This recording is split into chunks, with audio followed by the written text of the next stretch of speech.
नमस्कार दोस्तों, बाजार हाट न्यूज़ चैनल के एक नए एपिसोड में आप लोगों का बहुत बहुत स्वागत है। तारीख है 20 सितंबर 2021 और यहाँ पे 21 सितंबर 2021 के लिए यानी मंगलवार के लिए बैंक निफ्टी का ऑप्शन एनालिसिस लेकर आपके सामने हाजिर हूँ, साथ ही बैंकिंग स्टॉक्स का भी। तो चलिए, आज बैंक निफ्टी में 666 पॉइंट के अगर कैश को देखा जाए तो 666 पॉइंट की गिरावट आपको देखने को मिला होगा। यहाँ पे देखिए ज़बरदस्त, और ये 666 पॉइंट क्लोजिंग कर गया है 37,145 के पास में। तो सबसे पहले हम लोग क्या करेंगे, चार्ट को देखेंगे। चार्ट समझने के बाद ऑप्शन समझेंगे। तो चलिए सबसे पहले चार्ट पे चलते हैं और यहाँ चार्ट पर आ गया।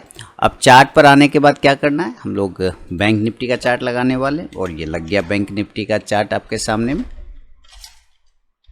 बैंक निफ्टी का मैंने जो ऑप्शन पुट का दिया था ना, पुट ऑप्शन को बाय करने के लिए आप लोगों को दिया था अपने टेलीग्राम चैनल पर, और एक अच्छा मूवमेंट, अच्छा प्रॉफिट उसमें बना होगा, आपने देखा होगा। इसलिए अगर टेलीग्राम चैनल को अगर ज्वाइन नहीं किया तो ज़रूर ज्वाइन कर लीजिएगा। वहाँ पे कॉल भी मिलते हैं लाइव मार्केट में।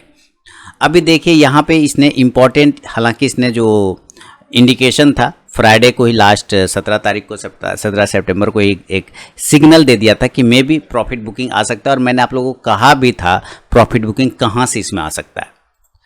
मैंने कहा भी था कि अगर ये 37,500 के नीचे अगर ये सस्टेन करना स्टार्ट हो जाए, 400 इंपॉर्टेंट सपोर्ट था, मैंने बताया था 37,400 के नीचे अगर ये सस्टेन करना स्टार्ट कर जाएगा तो आपको बड़ी प्रॉफिट बुकिंग देखने को मिलेगा। और ये वैसा ही हुआ, 37,400 के बाद ये रुका नहीं, बिल्कुल धड़ाधड़ नीचे आया। एक बार कोशिश किया ऊपर 37,800 तक जाने का, उसके बाद फिर भी वहाँ से सस्टेन नहीं कर पाया और गिर गया। अब देखिए क्या बता रहा है कि अब हमारा जो ये इंपॉर्टेंट जो नैरो रेंज वाला रेशियो था, आप ध्यान से देखिए, जो नैरो रेंज का बॉक्स है, इस बॉक्स के हायर जोन पे वो खड़ा हो चुका है आके। यानी हम ये कह सकते हैं कि अगर एक बार ये वापस इस बॉक्स के अंदर में आ गया, ध्यान से सुनिए, अगर एक बार ये इस बॉक्स के अंदर में वापस आ गया तो ये फिर से साइडवेज जोन में जाने के चांस बनेंगे।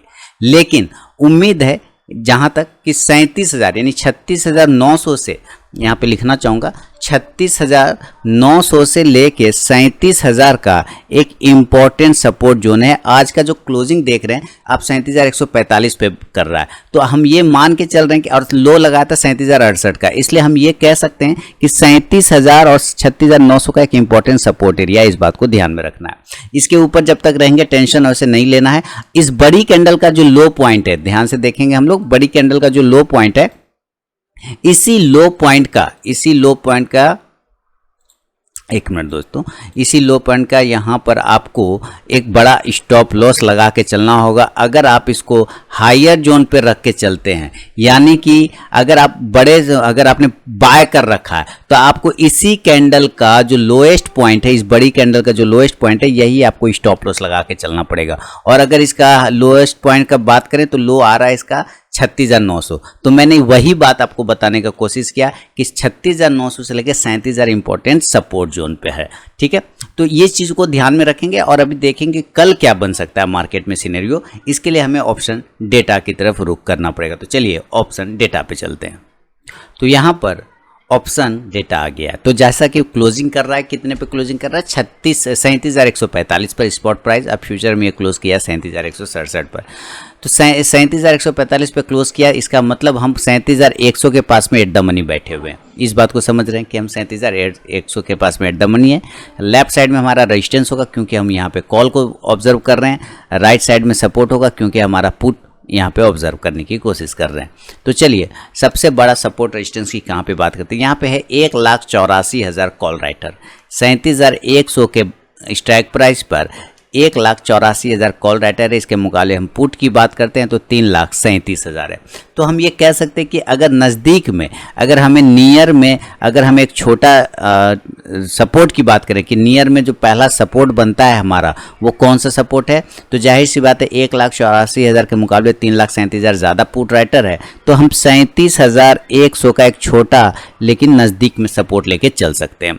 दूसरा सपोर्ट ढूंढने की बात करेंगे तो हम 37,200 की तरफ नज़र गड़ाएंगे, 37,000 की तरफ नज़र गड़ाते हैं तो 37,000 क्या बता रहा है हमारा, 37,000 बोल रहा है कि 4,63,000 के हमारा कॉल राइटर है। अब पुट का बात करें तो यहाँ 11 लाख है। इसका मतलब हमारा सबसे बढ़िया सपोर्ट अगर ढूंढने की बात करें तो हम 37,000 पे एक अच्छा सपोर्ट है। क्यों? क्योंकि हमारा यहाँ पुट राइटर बहुत ही ज़बरदस्त 11 लाख लगभग 12 लाख के आसपास में बैठा हुआ है, जिसके मुकाबले कॉल मात्र 4.5 लाख के आसपास में। तो हम ये कह सकते हैं कि 37,000 हमारा एक अच्छा सपोर्ट बन सकता है।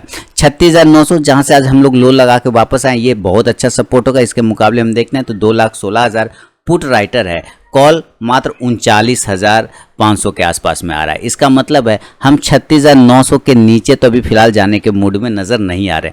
इन केस अगर टूटता है तो हम यहाँ उससे भी एक अच्छा सपोर्ट पकड़ के चलने की कोशिश करेंगे, जो 3,46,000 कॉल पुट राइटर के साथ बना हुआ है, 3,46,000 और 36,800 के स्ट्राइक प्राइस पे, जिसके मुकाबले में कॉल का बात करें तो 41,000 का कॉल राइटर है। तो 41,000 का कॉल राइटर है, इधर 3.5 लाख का पुट राइटर। तो इसका मतलब हम 36,800 तक एक सपोर्ट एरिया पकड़ के चल सकते हैं, यानी 36,800 से बाउंस करने के चांस बन सकते हैं।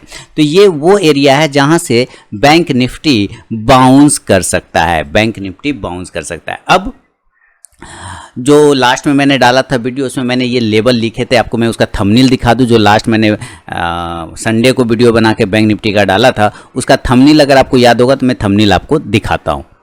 देखिए, अगर आपको याद होगा तो मैंने उसका थंबनेल डाला था कि ये 38,500 जाएगा या फिर 37,000 जाएगा। ये मैंने 20 तारीख के लिए यानी आज के लिए जो ऑप्शन एनालिसिस करके डाला था, तो इसने मेरा 37,000 वाला लेवल को टच कर दिया, है ना। 37,000 वाला लेवल, 38,500 तक तो नहीं जा पाया, लेकिन 37,000 वाला लेवल टच कर दिया। तो ये मेरा यहाँ पे परफेक्ट बैठ गया लेवल।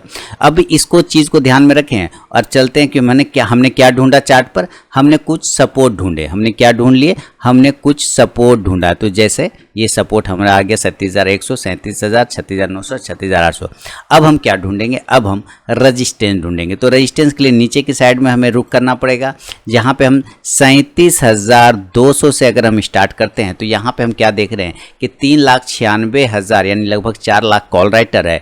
अब पुट का बात करें तो 5,28,000 है, यानी यहाँ पे भी 37,000 के नीचे हम क्लोज तो भले हुए, लेकिन हमारा पुट राइटर इधर ज़्यादा है। इसका मतलब हम ये कह सकते हैं कि अगर एक बार 37,200 के ऊपर सस्टेन कर जाए तो ये लेवल हमारा इंपॉर्टेंट सपोर्ट एरिया में कन्वर्ट हो जाएगा। तो इस हिसाब से अभी हम 37,200 को मेक और ब्रेक लेवल मान के चलना पड़ेगा। अब हम 37,300 पे नज़र गड़ाते हैं तो यहाँ देखते हैं कि 5.5 लाख हमारा कॉल राइटर है, अब पुट राइटर 4.5 लाख है। तो एक छोटा रेजिस्टेंस ज़रूर है हमारे सामने में, जो 37,300 के रेशियो को हमें यहाँ पे दिखा रहा है।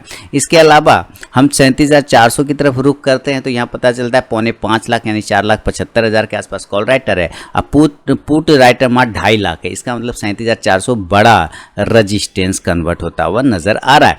इसके अलावा 37,500 पे बात करें तो हम देख रहे हैं कि 16,54,000 हमारा पुट कॉल राइटर है और पुट जो है मात्र 8,67,000 है, लगभग डबल का मामला है। तो 37,500। अब हम ये देख रहे हैं कि भाई साहब हो क्या रहा है? हो ये रहा है कि सबसे बड़ा ओपन इंटरेस्ट कॉल राइटर अगर कहीं पे बैठे हैं तो वो है 37,500 का। और अगर हम पुट की साइड में बात करते हैं, इस तरफ में पुट में बात करें तो सबसे बड़ा ओपन राइटर पुट राइटर कहाँ सपोर्ट बना के बैठा है तो वो है 37,000। यानी 37,000 हम बड़ा सपोर्ट मान सकते हैं और 37,500 हम बड़ा रजिस्टेंस मान सकते हैं। भाई साहब ये 500 पॉइंट के एरिया में ट्रेड करने की कोशिश कर रहा है, रजिस्टेंस लेने की कोशिश कर रहा है। इसके अलावा हम 37,600 पे बात करते हैं तो हमारा 6,59,000 के आसपास कॉल राइटर है, पुट है मात्र 2.25 लाख। तो हम 36,600 भी एक 37,600 भी हमारा एक इम्पॉर्टेंट रेजिस्टेंस एरिया बन सकता है। तो 37,300, 400, 500 और 600 हमारा रेजिस्टेंस एरिया है। 37,100, 37,000, 36,900, 36,800 हमारा सपोर्ट एरिया है। अब चार्ट पे चल के लेवल निकालने की कोशिश करते हैं। तो चलिए चार्ट पे चलते हैं। अब आपके सामने ये चार्ट आ गया बैंक निफ्टी का। देखिए क्लोजिंग को इम्पोर्टेंस दीजिए। आप लोग क्लोजिंग को इम्पोर्टेंस देंगे तो हमें एक चीज़ों को समझना पड़ेगा कि लो लगाया 37,068 और क्लोजिंग कर रहा है 37,145, यानी यहाँ से लगभग वो 80 पॉइंट ऊपर गया है। लो से कहाँ गया? 80 पॉइंट ऊपर गया। लेकिन हम माइनस कितना हो रहा है? हम 666 पॉइंट यानी 650 पॉइंट हम लूज़ कर रहे हैं। तो हम ये देख रहे हैं कि हमारा गिरने का स्ट्रेंथ बहुत ज़्यादा है है ना, हमारा गिरने का स्ट्रेंथ बहुत ज़्यादा है। लेकिन हमें इस प्राइस को भी मान के चलना होगा कि 36,900 से 37,000 एक इम्पोर्टेंट सपोर्ट एरिया है। इसलिए कल अगर हमें बाय करने की कोशिश करना है तो हम बाय करेंगे 37,200 के ऊपर as a normal condition. Normal condition मतलब जहाँ पे हम क्लोज हुए हैं अगर उसी के आसपास ओपन होते हैं दोस्तों तो उसको कहते हैं नॉर्मल कंडीशन। जो लोग पुराने व्यूअर हैं मेरे वो जानते हैं इस बात को, मैं बार बार रिपीट करता हूँ। तो 37,200 के ऊपर अभी मैं गैप अप और गैप डाउन भी समझाऊंगा कि कैसे ट्रेड करना है। 37,200 के ऊपर निकलते के साथ हम बाय करेंगे। क्यों बाय करेंगे 37,200 के ऊपर? क्योंकि अभी मैंने डेटा आप लोगों को नोट करवाया था। क्या नोट करवाया था? रेजिस्टेंस और सपोर्ट। वहाँ पे हम लोगों ने एक नोट किया था डेटा कि 37,200 हमारा मेक और ब्रेक लेवल है, यानी इसके ऊपर जाएगा तो यहाँ पे हमारे पास पुट में एक ओपन इंटरेस्ट ज़्यादा है कॉल के मुकाबले, तो वहाँ पे हमारा सपोर्ट एरिया बन सकता है। तो फिलहाल मैं आपके सामने फिर वो जो डेटा था वो नोट कर देता हूँ सारे, तो आपको समझने में भी आसानी होगा। 37,600 रेजिस्टेंस आ गया, इधर सपोर्ट हमारा था 36,900 या 36,800 तक गए थे हम लोग। उसके बाद 36,900 तक लिया जहाँ से आज रिवर्ट किए हैं। उसके बाद 37,000 का इम्पोर्टेंट और 37,100 का ये हमारा सपोर्ट एरिया। तो हम जैसे ही 37,200 के ऊपर निकलेंगे तो ज़रूर बाय करने का कोशिश करेंगे। और इस मामले में अगर हम टारगेट को बात करें तो टारगेट हमारा पहला जो टारगेट होगा वो 37,275 के आसपास का होगा। और वो 37,275 ऐसे ही नहीं बोल रहा हूँ, बल्कि ये हमारा एक नज़दीकी रजिस्टेंस एरिया है जो आप देख पा रहे हैं। इस एरिया को बात करना है। हम हाई लगाएं 37,800 तक, यानी कि हम अभी 37,800 तक को कवर करने की कोशिश दोबारा से कर सकते हैं। और 37,600 पर हमारा नज़र इसलिए रहेगा क्योंकि ये हायर जोन है। इस जगह पे 37,600 से 37,700 ये ऐसा जोन है जहां पर बैंक निफ्टी ने सस्टेन भी किया था। 203 दिन यहाँ पे लो और हाई लगा के सस्टेन किया था, तो इसको ध्यान में रखेंगे। 37,275 पहला टारगेट। दूसरा टारगेट आएगा आपका 37,350 का, यानी बाय करेंगे 37,200 के ऊपर। पहला टारगेट 37,275, दूसरा टारगेट 37,350 और थर्ड टारगेट आपको लेना होगा तो 37,425 के आसपास का, और बड़ा टारगेट 37,500 का। अब ये 37,500 जो कि मैंने अभी आपको दिखाया कि हमारा सबसे बड़ा रजिस्टेंस 37,500 पर है, क्योंकि यहाँ पे सबसे ज़्यादा कॉल राइटर इसी जगह पे ओपन इंटरेस्ट बना के बैठे हुए हैं। और सबसे अच्छा सपोर्ट अगर हम बात करें तो वो 37,000 के आसपास में आ रहा है, क्योंकि यहाँ पे हमारा पुट राइटर जो है वो एक ओपन इंटरेस्ट अच्छा बना के बना हुआ है। तो यहाँ पे हम 37,500 तक जाएंगे, बस वहाँ पर रुक जाएंगे। उसके बाद हमें दिमाग नहीं लगाना है, एग्जिट कर जाना है। आपको प्रॉफिट वहाँ से बुक कर लेना है, लालच नहीं करना है। इस हिसाब से अगर आप कॉल ऑप्शन को बाय करने की कोशिश करें, कॉल ऑप्शन को, तो आप जरूर बाय करिएगा। 37,200 के स्ट्राइक प्राइस को भी बाय कर सकते हैं और 37,300 के भी स्ट्राइक प्राइस को आप बाय करके चल सकते हैं। इंडेक्स ऊपर चलेगा तो ये कॉल ऑप्शन आपको प्रॉफिट देगा। जैसा कि आज मैंने पुट ऑप्शन बाय करने दिया था, जबरदस्त मूवमेंट पुट ऑप्शन में आपको वहां पे मिला होगा। तो ये आपको मैंने बाइंग के लेवल बताए। अगर कुछ लोग ऐसे होंगे जो सेल करने के लिए तत्पर होंगे, जो सेल किया जाए इंडेक्स को, तो सेल कहाँ करेंगे? जरूर सेल करिए। 37,100 के नीचे निकलने पर सेल मार दीजिए। सेल के लेवल बिल्कुल आपके सामने रहेंगे। 37,100 के नीचे निकलते के साथ सेल करेंगे, क्योंकि 37,100 हमारा इंपॉर्टेंट सपोर्ट जोन है। ये एरिया ब्रीच हो जाएगा, टूट जाएगा तो 37,100 के नीचे यहाँ पे गिरावट देखने को मिलेगी। तो पहला हमारा टारगेट 37,000 का, जो कि हमारा इंपॉर्टेंट सपोर्ट जोन है, वो आपको देखने को मिल सकता है। इसके अलावा दूसरा टारगेट आपको 36,900 तक के लिए भी रेडी रहना होगा, क्योंकि 36,900 आज हम लोगों ने क्या 37,000 का लो लगा था। 36,900 जो है आज हम लोग वहां पर सपोर्ट लेने की कोशिश करते हैं, बिल्कुल उसके पास में, क्योंकि उसी को ब्रेक करके वो ऊपर नहीं जा पा रहा था। जो नैरो रेंज का बॉक्स है वो 36,900 के रेंज का था, उसको ब्रेक करके ऊपर नहीं जा पा रहा था। तो एक लेवल वो हो सकता है, लेकिन याद रखिएगा 37,000 एक इंपॉर्टेंट सपोर्ट है, तो यहाँ से ये बाउंस भी तेजी करेगा। लेकिन इन केस अगर ये 37,000 के नीचे सस्टेन करने लग गया तो 36,900 आपको आराम से मिलेंगे, और बहुत ज़्यादा गिरावट आई तो 36,800 तक के टारगेट भी देखने को बन सकते हैं। तो इस हिसाब से आपको यहां से पुट ऑप्शन को बाय करना चाहिए, इसमें घबराना नहीं चाहिए। 37,100 का पुट ऑप्शन आप बाय करके चल सकते हैं और 37,000 का भी पुट ऑप्शन आप बाय कर सकते हैं। इंडेक्स नीचे आएगा तो ये पुट ऑप्शन ऊपर जाके प्रॉफिट देगा। याद रखिए हम लोग बायर हैं, हम लोग क्या है बाय। अभी हम गैप अप और गैप डाउन भी देखेंगे। हम लोग क्या है, हम लोग ऑप्शन को बाय करते, सेल नहीं करते। सेल के लिए हम लोग कैपेबल भी नहीं है। तो बायर और वो रैली खाने के लिए मत बैठिएगा। बायर लोग मोमेंटम यूज करते हैं, मोमेंट लेना है हम लोगों को, है ना। ये निकला, मोमेंट लिया, अब बस एग्जिट कर जाइए। मोमेंट लेके अगर आप निकलना स्टार्ट कर देते हैं तो आप प्रॉफिट में हमेशा कटेंगे, इस बात को याद रखिएगा।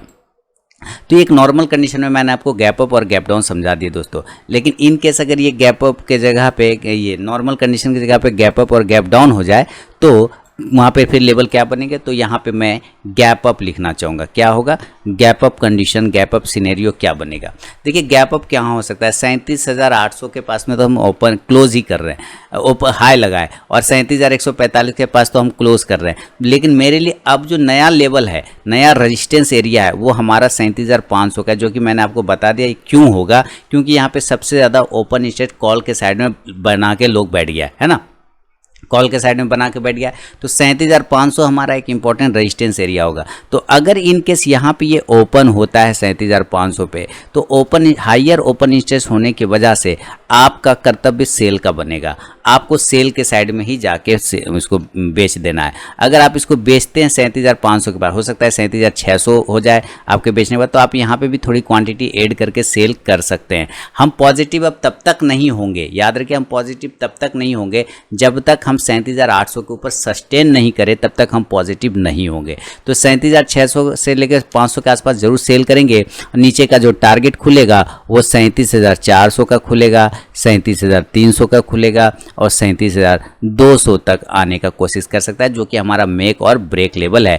बहुत ज़्यादा हुआ तो एक बार क्लोजिंग प्राइस को टच किया तो 37,100 तक के भी टारगेट देखने को बन सकता है आपका बैंक निफ्टी में गैप अप कंडीशन में। अगर ऐसा होता है, इन केस अगर ऐसा होता है, तब आप ज़रूर यहाँ से पुट ऑप्शन को बाय करने का कोशिश कर, ठीक है। तो आप यहाँ से क्या करेंगे, पुट ऑप्शन को बाय करेंगे। पुट ऑप्शन को कहाँ पर हम लोगों ने 37,500 के पास गैप अप में सेल किया है, 37,600 पे भी अगर मिलेगा तब भी सेल करेंगे। नीचे के सारे टारगेट 400, 300, 200 और 100 तक आने की कोशिश कर सकता है, जो कि ये हमारा 37,000 वाला लेवल है। क्लियर हो गया। तो यहाँ पुट ऑप्शन बाय करेंगे, 37,500 का एट द मनी का ही बाय कर लेंगे, और 37,400 का भी बाय करके चल सकते हैं, कोई प्रॉब्लम नहीं। इंडेक्स नीचे आएगा गैप अप में, तो ये भी आपको पुट ऑप्शन प्रॉफिट देगा। इन केस अगर आपको बाय करने का इरादा हो जाए, तो आपको कोशिश करना कि जितना नज़दीक हो, हम जब ये ऊपर से नीचे आ रहा हो, तो हम 37,100 से लेके 37,000 के आसपास में अगर हम बाय करें तो ज़्यादा सेफ रहेगा, हमारा स्टॉप लॉस छोटा बनेगा। तब इस कंडीशन में बाय करेंगे तो ऊपर जो टारगेट खुलेंगे वो 37,200, 37,300 और 37,400 तक जाने का कोशिश कर सकता है। देन यहाँ से आपको कॉल ऑप्शन को बाय करने का कोशिश करना है। कॉल ऑप्शन 37,200 का भी लेंगे तो चलेगा, कोई दिक्कत वाली बात नहीं है। इंडेक्स ऊपर तो ये कॉल ऑप्शन आपको प्रॉफिट देगा। ये है गैप अप में कहाँ पे बाय और सेल करना है। इन केस अगर ये गैप अप ना होके गैप डाउन हो जाए, तब हमें क्या करना चाहिए। तो गैप डाउन के लिए मेरे पास जो लेवल है ना, ज़्यादा नीचे का लेवल मैं नहीं देख पा रहा हूँ। या तो ये 36,900 पे ओपन हो, या ये 37,000 पर ओपन हो। अगर इस दोनों एरिया के आसपास ओपन होता है, तब हम एक अच्छा ओपन इंटरेस्ट होने की वजह से इस एरिया पे बाइंग करेंगे। कहाँ, हम बाइंग के तरफ में जाने की कोशिश करेंगे। और टारगेट ऊपर हमारा खुलेगा 37,100, फिर 37,200 और 37,300 तक के टारगेट बन सकते हैं। बहुत ज़्यादा रहा ये तीन, तो ये 400 के लेवल को भी टच कर सकता है, जो कि ओपनिंग प्राइस था 37,388, यानी 400 के लेवल को भी टच कर सकता है। तब आप यहाँ से कॉल ऑप्शन को ज़रूर बाय करें। और वो कौन सा कॉल ऑप्शन रहेगा, तो 37,000 के स्ट्राइक प्राइस का कॉल ऑप्शन आप बाय कर सकते हैं। इंडेक्स ऊपर तो ये कॉल ऑप्शन ऊपर जाके आपको प्रॉफिट देगा। तो ये एक normal condition, gap up condition और गैप डाउन कंडीशन में भी मैंने आपको बाय और सेल के सिनेरियो समझा दिए। आप इसका इंडिकेटर देखेंगे तो हमें यहाँ पे RSI थोड़ा निगेटिव साइड में जाता हुआ दिखाई दे रहा है, लेकिन अगर हम इसका लीडिंग इंडिकेटर MACD देखते हैं तो इसमें कोई भी प्रॉब्लम फिलहाल तो नहीं है। ठीक है, ये थोड़ा ग्लोबल सिनेरियो की वजह से निगेटिव माहौल बना है और कुछ भी नहीं है। तो खैर हमें देखना पड़ेगा कल निफ्टी, बैंक निफ्टी बाउंस कर पाता है या नहीं। कम से कम 50% तो बाउंस करके ऊपर जाना चाहिए। 15 मिनट का टाइम फ्रेम यानी इंट्राडे का टाइम फ्रेम पे भी आपको चार्ट देखना चाहिए। फिर हम लोग जल्दी से बैंकिंग स्टॉक्स को भी देख लेंगे। तो आप क्या देख रहे हैं 15 मिनट के टाइम फ्रेम पे, जिस एरिया को ये ब्रेक नहीं कर पा रहा था पहला, है ना, जिस टाइम ये ब्रेक नहीं कर पाता, वही एरिया इसका सपोर्ट का काम कर रहा है। वही एरिया क्या बन गया, इसके लिए सपोर्ट जोन बन गया। यानी अगर ये नीचे कट जाता है 36,950 के नीचे, तब ये कमज़ोर हो सकता है। अदरवाइज इसी एरिया पर से 37,200 के ऊपर से इसको बाउंस करके ऊपर की साइड में चले ले जाना चाहिए बैंक निफ्टी को। तो नज़र रखिए, इसके पास एक अच्छा रेजिस्टेंस एरिया 37,400 का, याद रखिएगा 37,400 पे आपको एक रुकावट देखने को बन सकता है। तो प्रॉफिट बुकिंग यहाँ पे भी आपको, अगर नीचे से बाय किया तो यहाँ पे आके प्रॉफिट बुकिंग करना चाहिए आपको। तो ये पूरा का पूरा डिटेल मैंने आपको बता दिया दोस्तों, बैंक निफ्टी का कहाँ पे ट्रेड करना चाहिए, किस किस लेवल पे। चलेंगे बैंकिंग स्टॉक्स की तरफ। हालांकि आपको पता है सारे बैंकिंग स्टॉक्स भी आज निगेटिव ही नज़र आ रहे होंगे, आपको सारे के सारे रेड में नज़र आ रहे होंगे। तो बैंकिंग स्टॉक में एक्सिस बैंक, देखिए एक्सिस बैंक के पास भी जो है अभी जो सपोर्ट एरिया है वो बनता है 780 रुपये का एक्सिस बैंक में। तो उम्मीद है एक्सिस बैंक 780 के पास में आके रुकना चाहिए। और कल अगर बैंक निफ्टी में बाउंस आता है तो इस स्टॉक में भी बाउंस देखने को मिलेंगे। बैंक ऑफ बड़ौदा की बात करें तो देखिए इसने गजब ट्रेंड लाइन को ब्रेक किया है और दोबारा जो ये हमारा हॉरिजॉन्टल सपोर्ट लाइन है वहाँ पर आके क्लोज कर गया है। कल 77 के नीचे अगर ट्रेडिंग करेगा तो ये कमज़ोर हो जाएगा, 74 तक गिर सकता है। बैंक ऑफ इंडिया इससे सस्टेन नहीं कर पाई, ये तो पहले से कमज़ोर था बेचारा और कमज़ोर हो गया। अब देखिए इसके साथ भी स्थिति वही है कि अगर ये नीचे यहाँ पे एक इंपॉर्टेंट सपोर्ट है 55 के आसपास का, 55 को इनकेस अगर ये होल्ड कर गया तब तो ठीक है, नहीं होल्ड कर पाया तो डायरेक्ट ये 50 के लेवल को टच करेगा।